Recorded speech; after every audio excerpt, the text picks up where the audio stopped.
Bonsoir, mes chers amis. C'est le docteur Watson qui vous parle. Watson, vous savez bien, l'ami intime, le confident de Sherlock Holmes. C'était en 1882, c'est-à-dire il y a 10 ans à peine. Je revenais de la guerre des Indes, j'avais été blessé à la bataille de Maiwand, et à peine guéri, me voilà terrassé par la fièvre entérique. Bref, plus bon à grand-chose, on me renvoie en Angleterre. Décidé à m'établir médecin à Londres, je me mis en quête d'un logis. Je n'arrivais pas à trouver exactement ce qui me convenait quand un ami m'a dit qu'un certain Sherlock Holmes, qui venait de découvrir un appartement trop grand pour lui. Il cherchait un colocataire.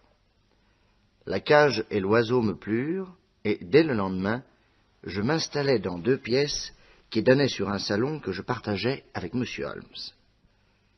Peu à peu, je découvris que Sherlock Holmes était le plus grand détective d'Angleterre.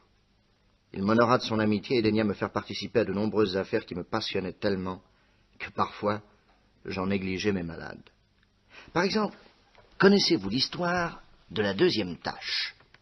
Rappelez-vous, c'était un matin de novembre 1886, nous venions de prendre notre petit déjeuner et Sherlock Holmes faisait un quart d'heure de violon.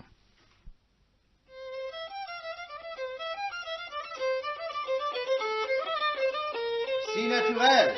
C'est vrai. Pardon.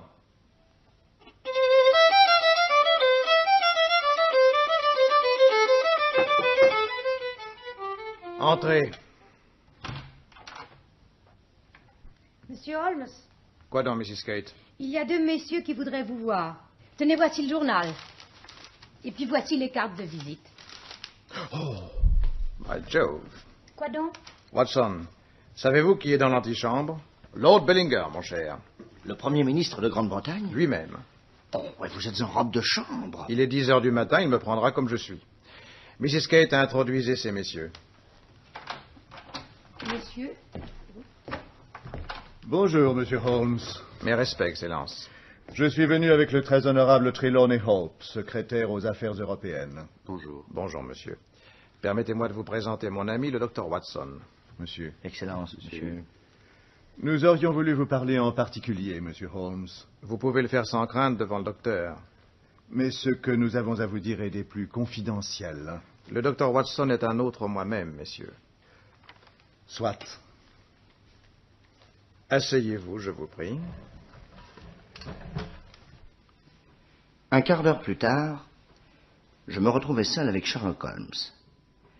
Il avait saisi une de ses innombrables vieilles pipes, replié son long corps maigre au creux d'un fauteuil, et son visage de chef indien reflétait une méditation profonde.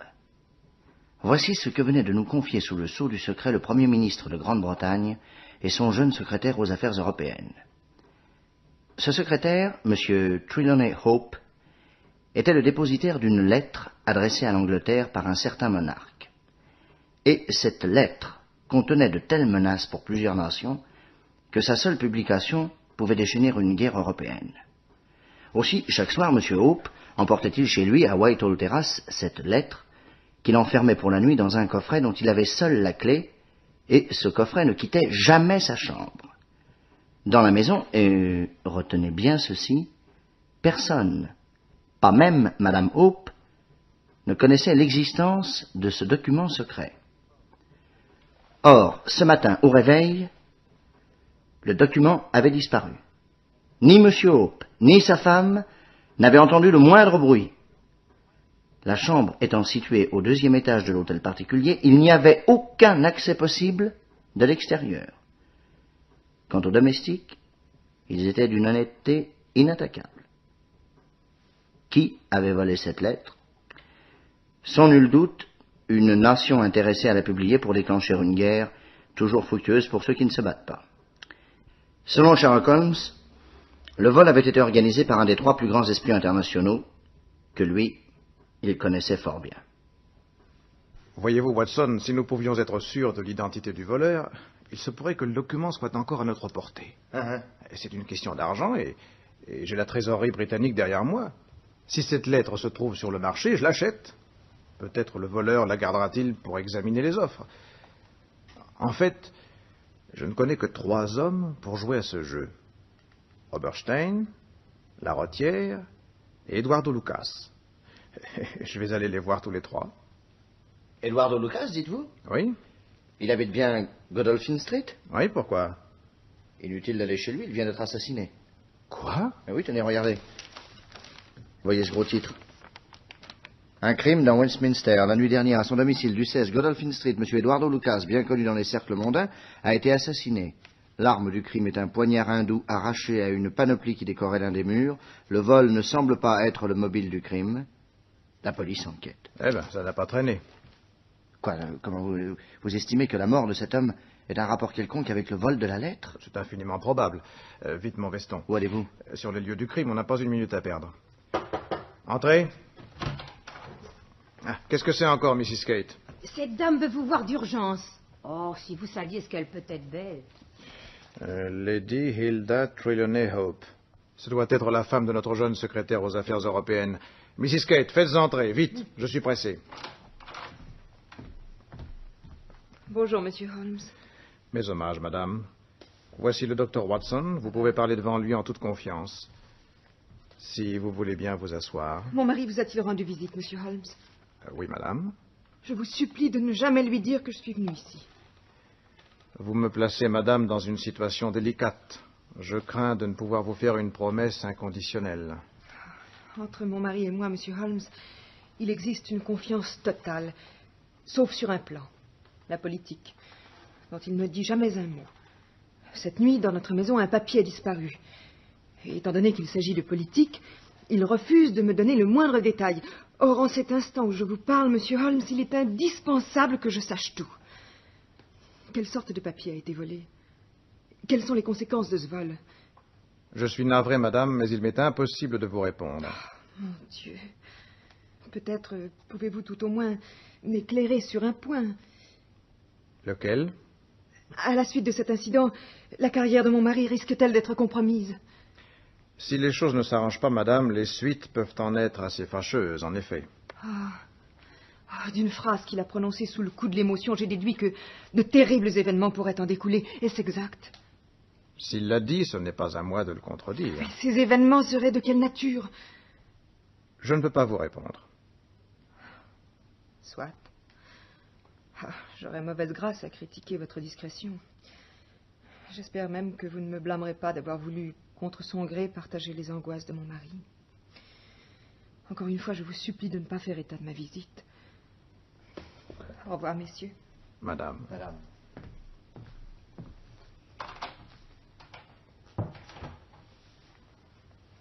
Eh bien, Watson, vous qui vous intéressez tant au beau sexe, que pensez-vous de cette ravissante dame blonde? Son anxiété me semble tout à fait normale. Elle est pourtant d'une caste qui ne manifeste pas facilement ses émotions. Ouais, avez-vous remarqué qu'elle a manœuvré pour s'asseoir le dos à la lumière? Elle ne tenait pas à ce que nous voyions trop nettement ses réactions. Sait-on jamais les mobiles qui font agir les femmes? Rappelez-vous cette dame de Margate que j'avais gravement soupçonnée pour la même raison. Vous souvenez-vous pourquoi elle s'était assise à contre-jour? Non. Parce qu'elle n'avait pas de poudre sur le nez. Au revoir, Watson. Vous sortez? Je vais passer un instant en Godolphin Street.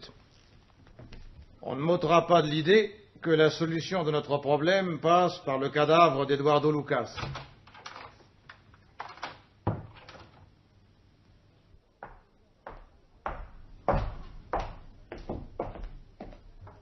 Quel bon vent vous amène. Oh, inspecteur Lestrade, bonjour. C'est vous qui êtes sur cette affaire? Oui. La police privée aurait-elle l'intention de glisser un pied dans nos plates-bandes? C'est-à-dire, mon cher Lestrade, je suis sur une autre affaire et je me demande si l'assassinat d'Eduardo Lucas n'a pas quelque rapport avec elle. Autrement dit, vous avez besoin de moi. Alors, qu'est-ce que vous voulez que je vous dise? Qu'Eduardo était un homme plein de charme, qu'il était célibataire, qu'il avait 34 ans et une très jolie voix de ténor. Comment savez-vous tout ça? Je connais par cœur la plus grande partie de mon fichier. Comment a-t-on découvert le crime? Cette nuit, à minuit moins le quart, l'agent Barrett faisait sa ronde dans Godolphin Street. Et voilà qu'il remarque que la porte du numéro 16 est entrebâillée. Il frappe, pas de réponse. Il aperçoit de la lumière dans la pièce du devant, il avance dans le couloir, frappe de nouveau, silence. Il entre et trouve une pièce en désordre, et à côté d'une chaise dont il tient encore l'un des barreaux, le cadavre de M. Eduardo Lucas. Il avait reçu en plein cœur un coup de poignard hindou que l'assassin avait décroché d'une panoplie. Je ne crois pas que le mobile du crime soit le vol. Aucun objet de valeur n'a disparu. Et les domestiques? La cuisinière est âgée, un peu sourde, et sa chambre est perchée sous les toits. Quant à Milton, le valet de chambre, il n'est rentré qu'à 1h du matin, et nous avons vérifié son alibi, il est parfait. À part la cuisinière qui dormait en haut, M. Lucas est donc resté seul toute la soirée. Je peux bavarder un peu avec ce Milton? Ce que je vous dis ne vous suffit pas. Si, bien sûr, mais si sur un point ou un autre il vous avait menti, il peut ne pas se souvenir exactement de sa première réponse et vous en ferez votre profit. Vous avez peut-être raison. Milton!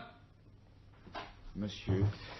Dites-moi, Milton, il y a combien de temps que vous étiez au service de M. Eduardo Lucas? 3 ans, monsieur.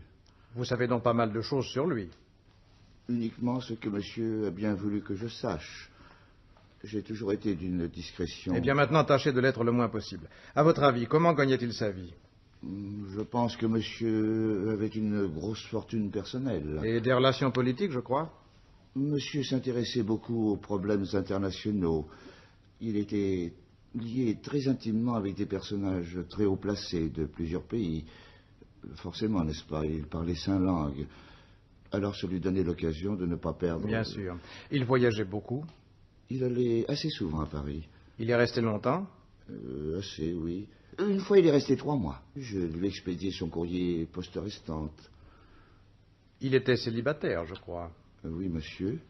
Il avait la réputation d'un homme qui plaisait beaucoup aux femmes. Oh, pour ça, oui. Mais ça ne durait jamais très longtemps. Il avait des habitudes régulières.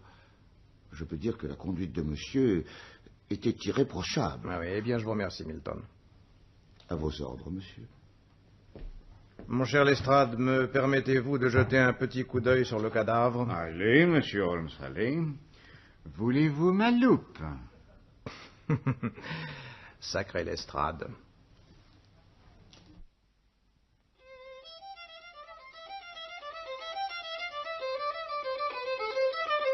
Si naturel, voyons. Vous avez raison. Excusez-moi, Watson. Vous m'avez l'air nerveux, mon cher Holmes. Moins que vous. Moi? Avouez que vous supportez mal mon silence. Mais imaginez-vous que si depuis 3 jours je ne vous ai pas ouvert la bouche sur cette affaire qui m'obsède, c'est qu'hélas, je suis dans un tunnel. Quoi? Noir total? À peu près. Dans ces cas-là, j'ai envie de me flanquer à l'eau. Tenez, il pleut à torrent, je vais faire un tour. Mais vous attendez une visite, ne l'oubliez pas. Moi, laquelle? C'est monsieur Jacques Provençal qui a demandé hier un rendez-vous. Ah, c'est vrai, oui. Eh bien, vous lui direz que j'ai été appelé pour une affaire urgente. Je ne suis pas d'humeur à parler à qui que ce soit. Mais vous ne ferez pas ça à ce pauvre garçon. Voyons, un journaliste de Paris qui veut vous interviewer pour son journal, allons. Et après? Mais là, vous avez la rançon de la gloire, mon cher. Vos succès sont connus du monde entier. Ne vous étonnez pas si... Mais d'ailleurs, tenez, le voilà. Entrez.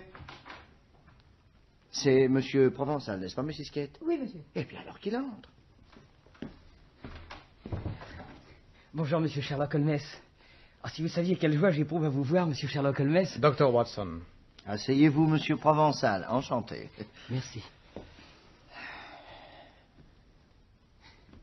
Et alors, comme ça, monsieur, vous êtes de passage à Londres? Oui, j'ai été envoyé par mon journal, le Moniteur. Ah, mais je pense bien. C'est un grand journal. Holmes. Ah, vous le connaissez bien, ce journal. Moi, pas du tout. Ah. Et vous avez vu des choses intéressantes à Londres, monsieur Provençal? Je suis surtout venu pour avoir quelques renseignements sur l'assassinat de monsieur Eduardo Lucas. Vous en avez sûrement entendu parler, monsieur Holmes. Vaguement. Ce serait intéressant pour nos lecteurs, étant donné ce qui vient de se passer à Paris, à l'histoire de la folle revenue de Londres. Quoi? Oui, il est démontré qu'Eduardo Lucas menait une double vie et qu'à Paris, il se faisait appeler Henri Fournet. Qu'est-ce que vous dites? Vous n'êtes pas au courant de cette affaire? Nous autres Londoniens, nous ne savons pas tout ce qui se passe à Paris. Vous disiez donc?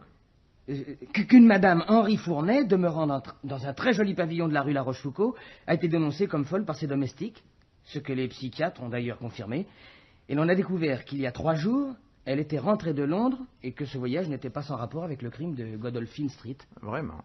Une comparaison des photographies a clairement démontré qu'Henri Fournet et Eduardo Lucas n'étaient qu'une seule et même personne, et que le défunt avait mené une double vie à Londres et à Paris. Pour quelle raison? On ne sait pas encore. Madame Fournet était d'une jalousie voisine de la folie. On suppose que c'est sous l'empire de cette jalousie qu'elle est allée tuer Eduardo Lucas. L'amour, tout de même. L'emploi de son temps à Londres, dans la soirée de lundi, n'a pas été reconstitué exactement. Mais moi-même, ce matin, j'ai recueilli à la gare de Charing Cross les témoignages de plusieurs employés qui ont formellement reconnu la photo que je leur montrais de Madame Fournet. Il paraît que mardi matin, elle a attiré l'attention des voyageurs par son air farouche et les paroles désordonnées qu'elle prononçait en français. 2 personnes habitant Godolphin Street m'ont en outre assuré l'avoir vue lundi soir observant la maison de la victime. Mais vous n'êtes pas seulement journaliste, monsieur Provençal, vous êtes aussi détective. Non, vous moquez pas de moi, monsieur Holmes. Enfin, il est vrai que je rêve tellement de vous ressembler un jour. Savez-vous que j'ai connu pas mal d'échecs? Oh non, ne dites pas ça, monsieur Holmes. Moi, je sais bien que vous ne vous trompez jamais. Puis-je vous demander un autographe? Volontiers. Tenez, ici. Mais Merci. c'est tout ce que vous voulez de moi? Vous ne voulez pas d'interview? Ah, inutile. Oh, je sais regarder. Je vais faire sur vous un papier sensationnel. Tout est noté, photographié. Maintenant, je me sauve. Il ne faut pas que je rate mon train pour Folkestone. Hein. Au revoir, Dr. Waston. Au revoir, monsieur Sherlock Holmes. Et dites-vous bien que vous êtes mon grand homme. Au revoir. Au revoir, monsieur Provençal. Charmant garçon. Il est très jeune. Ah, dites-moi, que pensez-vous de cette histoire Fournet? À un moment, j'ai cru que cela pourrait nous aider, mais j'en doute fort. Voilà tout de même le point final en ce qui concerne la mort de Lucas. La mort de Lucas est un accident, Watson. Un épisode banal qui ne doit pas m'écarter de ma tâche réelle. Retrouver la lettre volée et éviter une catastrophe européenne. Or, la seule chose importante qui se soit produite depuis 3 jours est justement qu'il ne s'est rien produit. Le gouvernement me tient au courant heure par heure et il est un fait indéniable. En Europe, personne ne bouge. Cette lettre s'est peut-être perdue? Non. Quelqu'un la garde. Mais qui? Et pourquoi? Voilà les 2 questions qui me battent dans la tête comme des marteaux. Bah, après tout, ce n'est peut-être qu'une coïncidence que Lucas ait été tué pendant la nuit où cette lettre a disparu. Il n'est évidemment pas forcé que ce soit à Lucas que la lettre ait été portée par le voleur. Et en supposant que ce soit lui qui l'ait eue, pourquoi ne l'a-t-on pas retrouvée dans ses papiers? Ah, sa folle de femme l'a peut-être emportée. Alors quel gâchis. Et comment aller la rechercher à Paris sans éveiller les soupçons de la police française? Entrez. Un message pour vous, monsieur Holmes. Tiens, un petit mot de Lestrade. Il y a du nouveau, il veut me voir. Mettez votre chapeau, Watson, et filons à Godolphin Street. Lestrade nous attend. Je vous suis, je vous suis. Et prenez votre parapluie. Venez par ici. Monsieur Lestrade se trouve dans le salon où la victime a été assassinée.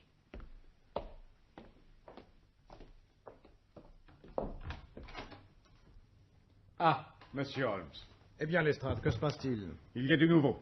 Il s'est passé à Paris des événements troublants. Vous aussi, vous pensez que cette folle de Madame Fournet serait venue ici pour tuer Henri Fournet, alias Eduardo Lucas? Comment vous êtes au courant, déjà? Ah, voyons. Ne fais pas cette tête-là, Lestrade. Mais les journaux n'en ont pas parlé. Ah, décidément, vous êtes très fort, monsieur Holmes. Et j'ai bien fait de vous appeler une fois de plus pour vous demander votre avis. Je vous écoute. Voyez-vous, ce qu'ont supposé les policiers français est sûrement exact. Cette femme a frappé chez monsieur Lucas. Il a ouvert. Trop tard. Impossible de la laisser dans la rue. Elle lui a fait une scène. Les choses se sont envenimées et tout s'est terminé avec ce poignard qui tient si bien dans la main. Tout cela est parfaitement évident. Alors, pourquoi m'avez-vous appelé? C'est qu'il y a un détail qui me chiffonne. Oh, une bagatelle, exactement le genre de petits cheveux qui vous intéresse, vous. Remarquez que ça n'a rien à voir avec le fait principal. Mais tout de même. Dites. Vous savez qu'après un crime pareil, nous prenons bien soin de garder les meubles et les divers objets dans l'état où nous les avons trouvés. Rien n'a été déplacé. Un policeman est resté ici en faction nuit et jour. Or, ce matin, M. Lucas étant enterré et l'enquête close, nous avons pensé que nous pourrions nettoyer un peu. Eh bien, M. Holmes, regardez ce tapis. Il n'est pas fixé. Vous voyez, il est simplement posé là, au milieu. Nous l'avons un peu soulevé pour donner un coup de balai et nous avons fait une découverte. Laquelle? Vous pourrez mettre 100 ans à réfléchir, vous ne devinerez quand même pas. Vous voyez cette tache, là, sur le tapis? Oui, eh bien. Eh bien, vous serez surpris d'apprendre qu'en dessous, le plancher est impeccable. Pas la moindre tache. C'est anormal. Soulevez le coin du tapis et constatez vous-même. En effet. Pourtant, le dessous du tapis est aussi taché que le dessus. Il aurait dû maquiller le plancher, et ma foi, du sang sur du chêne, ça ne s'en va pas facilement. Ça s'infiltre dans les rainures du bois. Vous êtes embarrassé, hein? Non, étonné. Maintenant, je vais vous montrer l'explication. Venez à cet autre coin du tapis, là. Soulevez-le. Et dites un peu ce que vous voyez. Ici, il y a une tache sur le plancher. Je dirais même que cette tache est exactement de la grandeur et de la forme que celle qu'il y a là-bas, à l'autre coin. Ce qui, d'après vous, signifie que le tapis a été tourné, bien entendu. Comme il n'est pas fixé et qu'il est carré, l'exploit a été facile. La police officielle, Monsieur Holmes, n'avait pas besoin de vous pour découvrir que ce tapis avait été tourné. Mais ce que je voudrais savoir, moi, c'est qui a tourné le tapis. Et pourquoi? Oui. Dites-moi, nous avons été introduits ici par un gros policeman. C'est lui qui est resté de faction en permanence. Oui. Alors, un bon conseil, interrogez-le donc. Cuisinez-le, mais pas devant nous. Emmenez-le dans la chambre du fond, seul avec vous. S'il a quelque chose à se reprocher, il avouera plus facilement. Demandez-lui comment il a osé introduire des gens et les laisser seuls dans cette pièce. Ne lui demandez pas s'il l'a fait. Agissez comme si vous en étiez sûr. Dites-lui que quelqu'un est venu ici. Bousculez-le et soulignez que les aveux complets sont sa seule chance de salut. Allez vite. Et nous vous attendons ici. Vous avez raison, Monsieur Holmes. Et je vous jure que s'il sait quelque chose, je vais le lui arracher. Maintenant, Watson, vite. Oui. Aidez-moi. Soulevez ce tapis. Tenez-le-moi pendant que j'essaie de faire jouer ces lames de parquet. Il y a une cachette sous ce plancher, Watson, j'en suis sûr. Tiens, tenez. Regardez cette lame de chêne. Elle glisse comme le couvercle d'une boîte. Je parie que la lettre est au fond. Je le parie. Non. La cachette est vide. Oh, vous êtes sûr? Puisque je vous le dis. Attendez une seconde. Le temps de remettre cette planche en place. Là, voilà. Maintenant, rabattez le tapis. Désolé de vous avoir fait attendre, Monsieur Holmes. Approchez, Macpherson. Et dites à ces messieurs quelle a été votre conduite. J'y voyais pas de mal, moi. Une jeune dame est venue frapper à la porte ici hier soir. Elle s'était trompée de maison, qu'elle m'a dit. Alors, on a un peu parlé. Vous savez, c'est pas gai quand on a été seul toute une journée. Allez, allez, continuez. Bon, ben, alors on a parlé du crime. La dame l'avait lu dans les journaux. Alors elle m'a dit, faites-moi voir l'endroit où il a été commis. Moi, j'ai pas vu de mal à lui laisser jeter un coup d'œil. Mais je sais pas, la vue du sang, là, sur le tapis, ça a dû l'impressionner, elle est tombée évanouie. J'ai couru lui chercher un peu d'eau. Ça lui a rien fait. Alors j'étais demandé au bar du coin un peu de cognac, puis le temps d'aller et venir, elle avait dû reprendre connaissance. C'était sauvé. Elle devait être un peu honteuse de m'avoir dérangé. Mais dites-moi, ce tapis qui a été retourné... Quand je suis revenu, j'ai vu qu'il était un peu déplacé, en effet, un peu froissé. La dame, elle était tombée dessus, et comme le plancher glissant comme de la glace, moi, je l'ai remis en place le mieux que j'ai pu. Macpherson, vous venez de constater que vous étiez incapable de me rouler, hein? Vous pensiez que peut-être personne ne découvrirait cette défaillance dans votre service. Or, du premier coup d'œil, moi, j'ai vu que quelqu'un avait déplacé ce tapis. C'est une chance pour vous que rien n'ait disparu. Autrement, c'était la prison. Monsieur Holmes, je suis désolé de vous avoir dérangé pour si peu de choses, mais je pensais que cette deuxième tâche, qui ne correspondait pas avec la première, serait de nature à vous intéresser. Je vous en prie. Dites-moi, policeman, cette dame n'est venue ici qu'une seule fois. Oui, monsieur. Qui était-ce? Elle n'a pas dit son nom, elle venait pour répondre à une annonce au sujet d'une dactylo. Et dans la rue, elle s'était trompée de numéro. Ouais. Elle était grande? Oui, monsieur, et très jolie. Quelle heure était-il? À la nuit tombée, quand je suis revenu avec le cognac, les allumeurs de réverbère venaient de passer. Je vous remercie. Allons, je vous quitte l'estrade. Au revoir, monsieur Holmes, et merci. Vous venez, Watson? Voilà. Je vous reconduis jusqu'en bas, monsieur Holmes.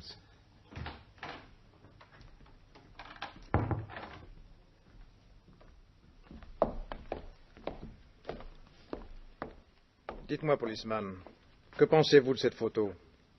Seigneur Dieu, monsieur. Chut. Maintenant, Watson, nous allons prendre un cab. Vous venez?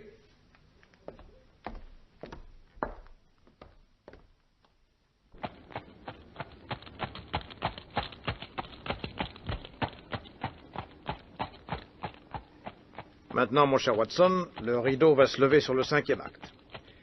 Vous serez soulagé d'apprendre qu'il n'y aura pas de guerre et que la brillante carrière du très honorable Trelawney Hope ne sera pas compromise. Vous avez résolu le problème? Presque. Je n'ai pas encore éclairci certains détails, mais cela ne saurait tarder.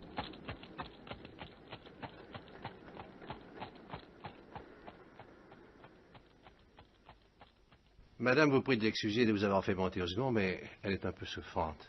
Elle va vous recevoir dans son boudoir. Merci. Par ici.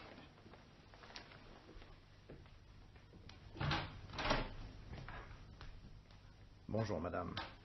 Monsieur Holmes, votre venue dans cette maison est indigne. Elle me compromet. En insistant pour me voir, vous rendez publique l'entrevue que j'ai eue avec vous l'autre jour. Pourtant, je vous avais demandé le secret. Hélas, madame, je n'ai pas le choix. J'ai reçu la mission de récupérer une certaine enveloppe bleue et je viens vous prier de me la remettre immédiatement. Qu'est-ce que vous dites? J'ai mal entendu, monsieur Holmes. Je me suis exprimé clairement et vous avez fort bien compris, madame. Donnez-moi cette lettre. Monsieur Holmes, je vais vous faire jeter à la porte par mes domestiques. Ne sonnez pas, madame, afin de vous épargner un scandale. Allons, donnez-moi cette lettre et tout ira bien. Si vous êtes avec moi, je crois pouvoir tout arranger. Si vous êtes contre, je vous démasquerai. Vous essayez de m'intimider, de me faire peur. Vous semblez oublier à qui vous avez affaire. Je le sais de plus en plus, madame. Vous savez quelque chose? Eh bien, parlez. Peut-être feriez-vous bien de vous asseoir. Je vous donne 5 minutes, monsieur Holmes. Pas une de plus. Une seule suffira. Vous êtes allé chez Eduardo Lucas, vous lui avez remis l'enveloppe bleue, puis hier soir, vous avez de nouveau pénétré chez lui, fort habilement d'ailleurs, et vous avez repris la lettre qui se trouvait dans une cachette sous le tapis du salon. Mais vous êtes fou, monsieur Holmes, vous êtes fou! J'ai découpé dans un magazine une photographie de vous prise au cours d'une soirée à Buckingham Palace. Je viens de montrer cette photo au policeman à qui vous avez si bien joué la comédie, il vous a formellement reconnu. Aidez-la à s'asseoir, Watson. Allons, Lady Hilda. Cette lettre, c'est vous qui l'avez. Mon devoir prend fin dès le moment où je la remets à votre mari. Dites-vous bien que je ne désire en rien troubler votre vie. Suivez mon conseil, soyez franche avec moi, c'est votre chance unique. Je vous répète, monsieur Holmes, que vous vous trompez de la façon la plus absurde. Alors je suis désolé pour vous, Lady Hilda. J'ai tout tenté, je vois que j'ai eu tort. De quel droit tenez-vous? Madame a sonné? Oui. Monsieur Trelawney Hope est-il chez lui? Il rentrera à 1h15, monsieur. Dans un quart d'heure. Très bien, j'attendrai. Bien, monsieur. Oh, épargnez-moi, monsieur Holmes, épargnez-moi. Pour l'amour de Dieu, ne dites rien à mon mari. Je ne voudrais pas apporter dans sa vie le moindre chagrin. Je sais que cette affaire le briserait. Vous avez retrouvé votre bon sens, madame, et je m'en réjouis. Il n'y a pas un instant à perdre. Où est cette lettre? Dans ce secrétaire. Donnez-la moi. La voici. Puissais-je ne l'avoir jamais vue? Maintenant, il faut trouver le moyen de la remettre dans le coffret. Où est-il? À côté de la chambre. Courez le chercher, vite. Mais il sera fermé à clé. Je suis certain qu'elle a un double. Voici le coffret. Il est ouvert. Parfait. Vous voyez, Watson, que j'avais raison. Voyons, qu'y a-t-il dans ce coffret? Des papiers. Beaucoup de papiers. À merveille. Vous voyez, madame, comme c'est simple. Je glisse cette enveloppe au milieu de ces papiers. Je rabats le couvercle et maintenant, je vous serai reconnaissant de donner un tour de clé. Merci. Et veuillez remettre ce coffret à sa place. Vite. Pensez-vous qu'elle nous dira toute la vérité? Maintenant, j'en suis certain. Voilà, c'est fait. Il nous reste 10 minutes, madame. Je vous donne ma parole d'honneur que votre mari ne saura jamais que vous êtes intervenu dans cette affaire. En échange, dites-moi la vérité. Je vous la dois, monsieur Holmes. Savez-vous qu'il y a peu de ménages qui s'aiment autant que mon mari et moi? Et pourtant, s'il savait comment j'ai agi, comment j'ai été forcée d'agir, jamais il ne me pardonnerait. C'est qu'il place son honneur au-dessus de tout. Vite, madame, les minutes passent. Eh bien, avant mon mariage, j'ai eu le malheur d'écrire une certaine lettre. Oui, une lettre stupide. La lettre impulsive d'une jeune fille amoureuse d'un être abject. Un jour, j'ai appris que cette lettre était parvenue entre les mains d'Eduardo Lucas et qu'il avait l'intention de la remettre à mon mari. Je l'ai supplié. Alors il m'a dit, je vous la rendrai en échange d'un document qu'il a caché dans le coffret qui est dans votre chambre. Vous voyez qu'il était bien renseigné. Et en outre, il m'a juré que la disparition de ce document sans grande importance n'affecterait que bien peu mon mari. Mettez-vous à ma place, monsieur Holmes. Que devais-je faire? Vous confiez à celui dont vous portez le nom. Mais vous ne comprenez pas que c'était l'effondrement de notre bonheur. Comment lui prouver que cette lettre, je ne venais pas de l'écrire, que je l'avais envoyée autrefois? Et la date? Pensez-vous qu'une jeune fille folle d'un bel âtre date ses lettres comme un commerçant? Indiquais-je même seulement le jour de la semaine? Et puis, j'étais loin de me douter que la disparition de cette lettre pouvait entraîner de graves conséquences politiques. Je ne pensais qu'à mon bonheur. Je ne suis qu'une femme, monsieur Holmes, une trop faible femme. Alors j'ai obéi.